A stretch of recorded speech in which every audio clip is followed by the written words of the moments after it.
Hey guys, welcome to eclipse education. तो computer की series में हमारे चैनल पे इसकी प्रैक्टिस सेट चल रही थी, जिसमें हम लोग 20 मोस्ट इंपॉर्टेंट एमसीक्यू देख रहे थे। तो अभी तक एमसीक्यू सीरीज़ के 5 प्रैक्टिस सेट मैंने अपलोड कर दिए हैं, आप लोग प्लेलिस्ट में जाके चेक कर सकते हैं। और आज हम लोग डिस्कस करेंगे प्रैक्टिस सेट 6। तो चलिए स्टार्ट करते हैं प्रैक्टिस सेट 6, जिसका क्वेश्चन नंबर 1 ये रहा। डैश किसी प्रोग्राम को रन टाइम पर लाइन दर लाइन अनुवाद और निष्पादन करता है, उसे क्या बोलते हैं? मतलब ऐसे कौन से प्रोग्राम होते हैं जिसे रन टाइम पर लाइन दर लाइन वह अनुवाद करता है? अनुवाद मतलब कि उसे ट्रांसलेट करता है। तो किस चीज़ में ट्रांसलेट करता है? मशीन लैंग्वेज में। और उसका निष्पादन करता है, मतलब मशीन लैंग्वेज में कन्वर्ट करके उसको एग्जीक्यूट करता है। तो इसका राइट आंसर होगा इंटरप्रेटर। तो हमने पढ़ा था कंपाइलर, इंटरप्रेटर और असेंबलर के बारे में। ये सब क्या है? मशीन हाई लेवल लैंग्वेज या फिर लो लेवल लैंग्वेज है, उनको कन्वर्ट करता है मशीन लेवल लैंग्वेज में। कंपाइलर और इंटरप्रेटर में डिफरेंस क्या होता है, इनमें बेसिक अंतर क्या होता है? कंपाइलर एक पूरे प्रोग्राम को, जैसे कि ये 10 लाइन का प्रोग्राम है, तो यह पूरे प्रोग्राम को लो लेवल लैंग्वेज यानी कि मशीन लैंग्वेज में कन्वर्ट करेगा, पूरे प्रोग्राम को एक बार में। लेकिन इंटरप्रेटर क्या करता है? एक एक लाइन को कन्वर्ट करता है। जैसे लाइन नंबर 1 ये रहा, इसे मशीन कोड में कन्वर्ट करेगा 0101 के फॉर्म में। फिर दूसरा लाइन आएगा, इसे कन्वर्ट करेगा 0101 के फॉर्म में। तो यही बेसिक डिफरेंस होता है कंपाइलर और इंटरप्रेटर में। अब क्वेश्चन नंबर 2 हम लोग देखते हैं। कोबोल का व्यापक रूप से किस प्रकार के अनुप्रयोगों में उपयोग किया जाता है? मतलब कोबोल एक लैंग्वेज है, हाई लेवल है या फिर लो लेवल लैंग्वेज है, ये आप कमेंट करके बताइएगा। कोबोल एक कंप्यूटर भाषा का व्यापक रूप, मतलब बहुत ज़्यादा इसका इस्तेमाल होता है किस किस प्रकार के अनुप्रयोगों में? तो इसका राइट आंसर होगा कमर्शियल, यानी व्यवसायिक चीज़ों में इस भाषा का इस्तेमाल बहुत ज़्यादा किया जाता है, वैसे प्रोग्राम्स को कन्वर्ट करने के लिए या फिर वैसे प्रोग्राम्स को लिखने के लिए जिनमें कमर्शियल चीज़ें इन्वॉल्व हैं। कोबोल का फुल फॉर्म होता है कॉमन बिजनेस ओरिएंटेड लैंग्वेज। अब चलिए अगला क्वेश्चन हम लोग देखते हैं, क्वेश्चन नंबर 3। रैम का पूर्ण रूप क्या है? तो ये हम सभी को पता है, इसका राइट आंसर होगा रैंडम एक्सेस मेमोरी।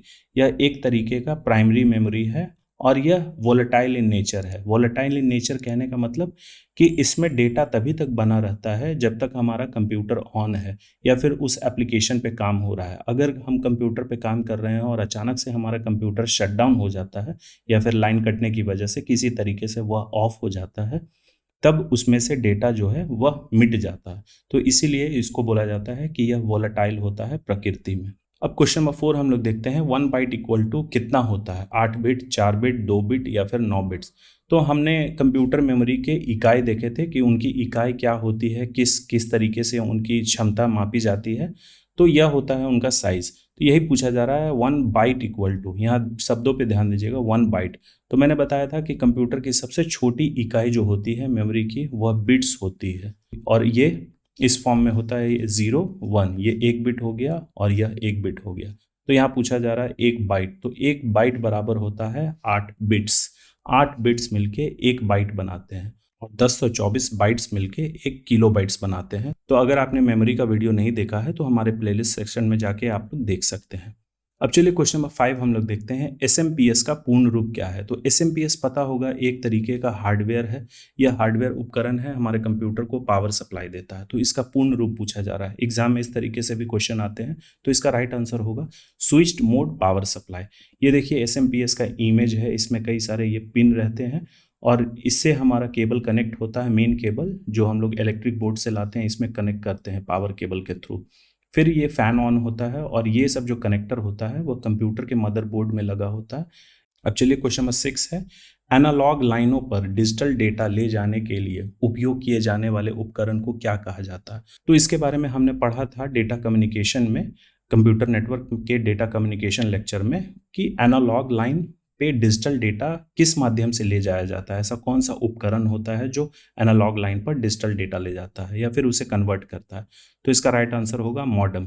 तो मॉडेम ये एनालॉग लाइन और डिजिटल लाइन कहने का मतलब, पहले के ज़माने में जब इंटरनेट हमारे घरों में टेलीफोन लाइन के माध्यम से आती थी, तो टेलीफोन लाइन पे एनालॉग सिग्नल्स होते हैं और फिर इसे कन्वर्ट किया जाता है डिजिटल सिग्नल में, यानी कि 0 1 के फॉर्म में। तो एनालॉग सिग्नल जो होता है वो कुछ इस प्रकार का होता है और डिजिटल सिग्नल जो होता है वह कुछ इस प्रकार का होता है। बीच में लगा रहता है मॉडेम। यहाँ एनालॉग लाइन आया, इसने डिजिटल लाइन पे कन्वर्ट किया और फिर यह आगे हमारे कंप्यूटर पे, क्योंकि कंप्यूटर जो है हमारा सिर्फ डिजिटल समझता है, यानी 0 1 के फॉर्म में ही चीज़ें समझता है। ये देखिए डिजिटल लाइन, डिजिटल सिग्नल है, जैसे कि हमारे कंप्यूटर से जो सिग्नल निकलेगा वह डिजिटल निकलेगा। यहाँ मॉडेम लगा हुआ है। मॉडेम जब डिजिटल सिग्नल को एनालॉग सिग्नल में कन्वर्ट करता है तो उसे डीमॉड्यूलेशन बोला जाता है, और फिर यह जाएगा दूसरे मॉडेम के पास। यह क्या करेगा, इस एनालॉग सिग्नल को फिर दूसरे कंप्यूटर के पास जाना है तो यह इसे कन्वर्ट करेगा डिजिटल सिग्नल में, जिसे मॉड्यूलेशन बोला जाता है। तो यह मैंने डेटा कम्युनिकेशन लेक्चर में बहुत अच्छे से समझाया है। अब चलिए क्वेश्चन नंबर 7 हम लोग देखते हैं, बायोस का पूर्ण रूप क्या है। तो बायोस एक तरीके का कंपोनेंट होता है हमारे कंप्यूटर सिस्टम में, इसी का फुल फॉर्म पूछा जा रहा है। तो इसका राइट आंसर होगा बेसिक इनपुट आउटपुट सिस्टम। अब बायोस का काम क्या रहता है, जब हम लोग कंप्यूटर को पावर ऑन करते हैं, जब बटन से हम लोग पावर ऑन करते हैं, तब यह कंप्यूटर में हार्डवेयर और जो भी कंपोनेंट्स होते हैं उनको स्टार्ट करने में मदद करता है और ऑपरेटिंग सिस्टम लोड करने में मदद करता है। अब चलिए क्वेश्चन नंबर 8 है, डेटा डैश हो जाता है जब इसे एक प्रारूप में प्रस्तुत किया जाता है जिसे लोग समझ सकते हैं और उपयोग कर सकते हैं। तो ये बहुत ही आसान क्वेश्चन है, इसका सभी को पता है। जब डेटा को हम लोग ऐसे प्रारूप में तब्दील कर देते हैं, बदल देते हैं, जब उससे कोई मतलब निकलने लगे, किस सार्थक मतलब निकलने लगे, तो वह क्या हो जाता है। तो इसका राइट आंसर होगा इंफॉर्मेशन, जैसा कि यहाँ आप देख सकते हैं। अब चलिए क्वेश्चन नंबर 9 है, डैश उन उपकरणों को नामित करता है जिन्हें कंप्यूटर सिस्टम में इसकी कार्य क्षमता बढ़ाने के लिए जोड़ा जा सकता है। क्वेश्चन बहुत आसान है, हो सकता है शब्द थोड़े अलग हो या फिर थोड़े टफ हो, लेकिन ये क्वेश्चन बहुत आसान है। आप लोग ध्यान से इस क्वेश्चन को पढ़िएगा, तभी इसका आंसर बहुत आसानी से दे पाइएगा। डैश उन उपकरणों को नामित करता है, मतलब ऐसे कौन से उपकरण हैं जिन्हें कंप्यूटर सिस्टम में कंप्यूटर की कार्य क्षमता बढ़ाने के लिए जोड़ा जा सकता है। यहाँ कंप्यूटर की कार्य क्षमता बढ़ाने के लिए, ऐसा नहीं कि कंप्यूटर के फंक्शंस को वो चेंज कर देगा, बस उसके फंक्शंस को थोड़ा सा बढ़ा देता है। तो डिजिटल डिवाइस नहीं, सिस्टम एड ऑन नहीं होगा, डिस्क पैक नहीं होगा, ये होगा पेरिफेरल डिवाइस। पेरिफेरल डिवाइस के बारे में हम लोगों ने पढ़ा था। यह कंप्यूटर में लगाए जाने वाले ऐसे उपकरण होते हैं जिसके लगाने से हमारे कंप्यूटर की कार्य क्षमता थोड़ी बढ़ जाती है। जैसे सपोज करिए अगर हम लोग स्पीकर लगा लेते हैं, तो स्पीकर से कंप्यूटर का जो लैपटॉप का जो इनबिल्ट स्पीकर है उससे आवाज़ धीमी आएगी, लेकिन हम लोग अगर एक्सटर्नल स्पीकर लगा लेते हैं तो हमें साउंड आउटपुट जो है वो बढ़िया और लाउड मिलेगा। अब क्वेश्चन नंबर 10 है, निम्नलिखित में से कौन सा ऑपरेटिंग सिस्टम के कार्य है, यहाँ पूछा जा रहा है। तो ऑप्शन ए हम लोग देखते हैं, एलोकेट रिसोर्सेज, यानी कि संसाधन आवंटित करना। संसाधन, अब कंप्यूटर में जो भी संसाधन मौजूद हैं, जैसे कि रैम कितना स्पेस है, रोम हो गया, या फिर रजिस्टर में कौन सी फाइल किस तरीके से रहेगी, ये सब जो चीज़ें हैं यह हो गया संसाधन आवंटित करना। मॉनिटर एक्टिविटीज़, गतिविधियों की निगरानी करना, यानी कि उसमें कौन सी गतिविधि हो रही है, यूज़र ने जो टास्क दिया है वह टास्क ठीक से हो रहा है या नहीं हो रहा है, कितने समय में वह हो रहा है, ये सब जो गतिविधियां हैं उसकी निगरानी करना। Manage disk and files, disk और फाइलों को प्रबंधित करना, मतलब कि डिस्क हार्ड डिस्क ड्राइव हो गया या फिर कोई एक्सटर्नल डिस्क ड्राइव हम लोग लगाते हैं तो उसके फाइल कहीं खो ना जाए और वह ख़राब ना हो जाए, ये भी देखता है ऑपरेटिंग सिस्टम। और जो फाइल हैं उसे हमने सही तरीके से जहाँ जिस लोकेशन पे हमने सेव किया है वह उसी लोकेशन पे सेव है, कहीं ऐसा तो नहीं कि वहाँ से डिलीट हो गया है। तो ये सब सारा चीज़ जो है ऑपरेटिंग सिस्टम के कार्य हैं, तो इसीलिए इसका राइट आंसर होगा उपयुक्त सभी। अब चलिए अगले क्वेश्चन की तरफ बढ़ते हैं, जो कि है क्वेश्चन नंबर 11। डैश का प्राथमिक कार्य हार्डवेयर सेट और लोड करना है और ऑपरेटिंग सिस्टम शुरू करना है। तो जो लास्ट स्लाइड में मैंने बताया था यह काम बायोस का है, और इसका फुल फॉर्म भी मैंने बताया था, बेसिक इनपुट आउटपुट सिस्टम। अब चलिए क्वेश्चन नंबर 12 है, निम्न में से कौन सी एक मेमोरी नॉन वोलेटाइल है। तो मैंने बताया था मेमोरी के जो नेचर होते हैं वह दो प्रकार के होते हैं, वोलेटाइल और नॉन वोलेटाइल। तो वोलेटाइल जो मेमोरी होता है वह उसमें डेटा उसी समय तक मौजूद रहता है जब तक उस एप्लीकेशन पे काम हो रहा है, जब तक उस फाइल पे काम हो रहा है। और जब अगर काम हो रहा है और उस दौरान अगर हमारा कंप्यूटर अचानक से बंद हो जाता है तो वह मेमोरी से वह डेटा उड़ जाता है, मतलब कि वह खो जाता है। लेकिन नॉन वोलेटाइल में ऐसा नहीं होता है। एक बार हम लोग उस मेमोरी में अगर डेटा स्टोर कर दिए तो चाहे लाइट रहे, अचानक बंद रहे, या फिर कंप्यूटर हम लोग कितनी बार स्टार्ट शट डाउन करें, उसमें से डेटा नहीं हटता है। तो यह हो गया आपका वोलेटाइल और नॉन वोलेटाइल। यहाँ यही पूछा जा रहा है कि ऐसी कौन सी मेमोरी निम्नलिखित में से है जो नॉन वोलेटाइल है। तो मैंने बताया था रोम ऐसी मेमोरी है जिसका डेटा कभी खोता नहीं है। अब चलिए क्वेश्चन नंबर 13 है, निम्न में से एक कंप्यूटर सॉफ्टवेयर है जो कंप्यूटर हार्डवेयर को संचालित करने और एप्लीकेशन सॉफ्टवेयर चलाने के लिए प्लेटफॉर्म प्रदान करने के लिए डिज़ाइन किया गया है। तो यह विशेषता जो है सिस्टम सॉफ्टवेयर की है, जिसमें सिस्टम सॉफ्टवेयर में उसका सबसे बेस्ट एग्जांपल होता है ऑपरेटिंग सिस्टम, जैसे विंडोज़, एंड्रॉयड, ये विंडोज़ के जो भी वर्जन हो गए हैं वो सब ऑपरेटिंग सिस्टम ही कहलाता है। एंड्रॉयड हो गया या फिर Unix, Linux, MS DOS, Apple devices के लिए, एप्पल के लैपटॉप या फिर कंप्यूटर के लिए होता है आपका मैकिनटॉश। ये सब ऑपरेटिंग सिस्टम के उदाहरण हैं। तो ऑपरेटिंग सिस्टम की ये विशेषता होती है या फिर सिस्टम सॉफ्टवेयर की यह विशेषता होती है कि कंप्यूटर हार्डवेयर को यह संचालित करता है।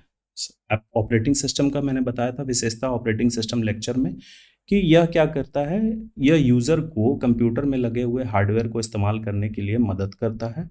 और एप्लीकेशन सॉफ्टवेयर, जैसे कि ऐसे सॉफ्टवेयर जिसके ज़रिए कोई ख़ास काम हो सके। अब सपोज़ करिए हमें एमएस वर्ड पे कोई फ़ाइल बनाना है, या फिर ये वीडियो लेक्चर मैं जो पढ़ा रहा हूँ यह किसी न किसी सॉफ्टवेयर पे ही है। तो बिना ऑपरेटिंग सिस्टम किसी कंप्यूटर पे या फिर मोबाइल पे लोड किए हुए आप एप्लीकेशन सॉफ्टवेयर नहीं इंस्टॉल कर सकते हैं। तो यह प्लेटफॉर्म प्रदान करता है सिस्टम सॉफ्टवेयर एप्लीकेशन सॉफ्टवेयर चलाने के लिए। तो चलिए अब हम लोग अगले क्वेश्चन की तरफ बढ़ते हैं। क्वेश्चन नंबर 14 हम लोग देखते हैं, वह क्या है जो प्रक्रिया यानी कि टास्क और स्मृति प्रबंधन यानी कि मेमोरी मैनेजमेंट सेवाएं प्रदान करता है, जो दो या अधिक कार्यों या प्रोग्राम्स को एक साथ चलाने की अनुमति देती है। तो ऑप्शन के अकॉर्डिंग हम लोग देखें तो इसका राइट आंसर होगा ऑप्शन ए, मल्टीटास्किंग। तो मल्टीटास्किंग एक ऐसा फीचर, एक ऐसी विशेषता है कंप्यूटर की जिसमें दो से अधिक टास्क या फिर उसके मेमोरी के मैनेजमेंट करते हैं। और अगर कोई ज़्यादा प्रोग्राम्स हैं कंप्यूटर पे तो वो भी हम लोग एक साथ कर सकते हैं। जैसे आप लोग कंप्यूटर में हो सकता है आप कैलकुलेटर खोलें, फेसबुक खोलें या फिर एमएस वर्ड खोलें, सब कुछ एक साथ आप लोग कर सकते हैं। तो यह मल्टीटास्किंग ही ऐसा विशेषता है जो इसके ज़रिए हम लोग ये सब काम कर सकते हैं एक साथ में। क्वेश्चन नंबर 15 हम लोग देखते हैं, मैग्नेटिक डिस्क किसका उदाहरण है। तो यह पहले के ज़माने के कंप्यूटर में इस्तेमाल होता था मैग्नेटिक डिस्क, लेकिन यह पूछा जा रहा है कि यह किसका उदाहरण है, सेकेंडरी मेमोरी का, प्राइमरी मेमोरी का, मेन मेमोरी का, या फिर दोनों का, यानी कि सेकेंडरी और प्राइमरी का। तो इसका राइट आंसर होगा सेकेंडरी मेमोरी। यह एक तरीके का सेकेंडरी मेमोरी है, प्राइमरी मेमोरी नहीं। प्राइमरी मेमोरी मैंने बताया था सिर्फ रैम और रोम होते हैं, और उसके अलावा अगर एडवांस में जाए तो कैश मेमोरी होता है, रजिस्टर्स होते हैं। लेकिन सेकेंडरी मेमोरी ऐसे मेमोरी होते हैं जिन्हें हम लोग कहीं कैरी कर सकते हैं और उसमें डेटा का संग्रहण किया जाता है। अब क्वेश्चन नंबर 16 देखते हैं, निम्नलिखित में से कौन सी एक कंप्यूटर भाषा नहीं है। तो हमने पढ़ा था एमएस एक्सेल। चलिए आगे बढ़ते हैं। बेसिक एक कंप्यूटर भाषा है। कोबोल, एक दो स्लाइड पहले हमने देखा था कोबोल का इस्तेमाल किस चीज़ के लिए किया जाता है, तो ये कमर्शियल चीज़ों के लिए इसका इस्तेमाल किया जाता है। सी प्लस प्लस एक हाई लेवल लैंग्वेज है और इसका इस्तेमाल बहुत व्यापक रूप से होता है प्रोग्रामिंग करने के लिए, मतलब सॉफ्टवेयर बनाने के लिए। तो एम एस एक्सेल जो है यह एक कंप्यूटर भाषा नहीं है, बल्कि यह एक एप्लीकेशन सॉफ्टवेयर है जिसके ज़रिए हम लोग स्प्रेडशीट बनाते हैं। तो बहुत जल्द ही एम एस एक्सेल पे भी मैं लेक्चर लाऊंगा। एम एस वर्ड पे तो हमारा वीडियो अपलोडेड है। इस तरीके के जो होते हैं इसे स्प्रेडशीट बोला जाता है, जिसमें रोज और कॉलम्स होते हैं। तो एग्जाम में ये भी क्वेश्चन आते हैं कि एम एस एक्सेल से रिलेटेड, तो बहुत जल्दी मैं इस पर अपलोड करूंगा और एम एस वर्ड का आप लोग चेक कर सकते हैं प्लेलिस्ट में। अब क्वेश्चन नंबर 17 है, निम्नलिखित में से कौन डेटा या सूचना को अस्थायी रूप से संग्रहित करता है और इसे कंट्रोल यूनिट द्वारा निर्देशित के रूप में पारित करता है। तो यह हमने मेमोरी सेक्शन में देखा था। इसका राइट आंसर होगा रजिस्टर। रजिस्टर छोटे मेमोरी होते हैं, बहुत छोटे ही साइज़ के होते हैं, लेकिन यह बहुत पावरफुल होते हैं और कंप्यूटर सबसे पहले इन्हीं मेमोरी का इस्तेमाल करता है। मतलब रैम रोम के पहले रजिस्टर का ही इस्तेमाल किया जाता है किसी की भी प्रोग्राम को यूज़ करने के लिए। क्वेश्चन नंबर 18 है, सीपीयू और मेमोरी कहाँ स्थित होते हैं। मतलब सीपीयू जो प्रोसेसर हमने देखा था इमेज में, और मेमोरी जो भी हो गया प्राइमरी मेमोरी या फिर सेकेंडरी मेमोरी, ये कहाँ स्थित होते हैं, एक्सपेंशन बोर्ड पे, मदरबोर्ड पे, स्टोरेज डिवाइस पे या फिर आउटपुट डिवाइस पे। तो इसका राइट आंसर होगा मदरबोर्ड। ये देखिए मदरबोर्ड का एग्जांपल है, यह हमारे डेस्कटॉप कंप्यूटर में लगा होता है सीपीयू कैबिनेट के अंदर। जब उसे ओपन करके आप लोग देखिएगा इस तरीके का कुछ बोर्ड होता है, यहाँ पे लगता है हमारा सीपीयू जिसे प्रोसेसर बोला जाता है, और यह रैम स्लॉट है। रोम मदरबोर्ड पे फिक्स किया जाता है, उसे सोल्डर्ड किया जाता है, और भी सेकेंडरी स्टोरेज जो होते हैं वह यहीं पे लगते हैं और इसका स्लॉट दिया रहता है, जैसे कि ये सब स्लॉट हुआ उसके ज़रिए कनेक्ट किया जाता है सेकेंडरी डिवाइसेस। और यह देखिए कंप्यूटर के पीछे में रहता है, इसमें हम लोग हेडफोन लगाते हैं, यहाँ पे पेन ड्राइव लगाया जाता है, मॉनिटर कनेक्ट करते हैं और भी बहुत सारे चीज़। यह इंटरनेट कनेक्ट करने के लिए ईथरनेट केबल हम लोग इसमें कनेक्ट करते हैं। ईथरनेट कार्ड जो होता है जिसे EIC बोला जाता है वह इस स्लॉट पे लगता है। अब चलिए अगले क्वेश्चन की तरफ बढ़ते हैं। सेकेंड लास्ट क्वेश्चन है, क्वेश्चन नंबर 19। डैश वह विज्ञान है जो मशीनों का उत्पादन करने का प्रयास करता है और उसी प्रकार की बुद्धि प्रदर्शित करता है जो मनुष्य करते हैं। तो ये बहुत ही आसान है, इसका आंसर आर्टिफिशियल इंटेलिजेंस। तो आर्टिफिशियल इंटेलिजेंस वह विज्ञान है जो मशीनों का उत्पादन करता है, मतलब मशीनों का इस्तेमाल करता है, मशीनों को बनाता है और यह वही उसी टाइप का बुद्धि इस्तेमाल करता है जो मनुष्य है। तो आर्टिफिशियल इंटेलिजेंस का मतलब यही हुआ कि एक मशीन जो है वह इंसान की तरह सोच सकता है और कार्य कर सकता है। अब चलिए इस प्रैक्टिस सेट 6 का लास्ट क्वेश्चन है, क्वेश्चन नंबर 20। सर्वर वे कंप्यूटर हैं जो, यहाँ कॉमा लगा हुआ है, जो किस प्रकार के एक अन्य कंप्यूटरों से जुड़े होते हैं और उन्हें संसाधन प्रदान करते हैं।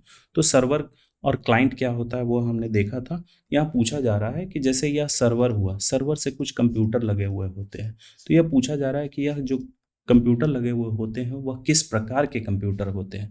नेटवर्क कंप्यूटर होते हैं, मेन फ्रेम होते हैं, सुपर कंप्यूटर होते हैं या फिर क्लाइंट होते हैं। तो इसे क्लाइंट बोला जाता है। अब इसमें बेसिकली जो होता है यह भी हमने देखा था, यह माइक्रो कंप्यूटर होता, और server basically main frame, generally main frame होता है या फिर सर्वर एक अलग टाइप का ही वो सेटअप होता है जिसमें इसका इस्तेमाल किया जाता है। तो चलिए यहाँ हमारा प्रैक्टिस सेट 6 कंप्लीट होता है, जिसमें हमने 20 मोस्ट इंपॉर्टेंट MCQ जो किसी न किसी एग्जाम के पार्ट रह चुके हैं उसे हमने अच्छे से पढ़ा, थोड़े बहुत डिटेलिंग के साथ। और अगर इसके अलावा आपको अगर किसी और टॉपिक पे आप चाहते हैं कि उस पर मैं वीडियो लाऊं तो आप कमेंट करके बताइएगा, मैं बहुत जल्द ही इस पर वीडियो ले आऊँगा। सो थैंक यू, और प्लीज़ लाइक, सब्सक्राइब और शेयर करना ना भूलें।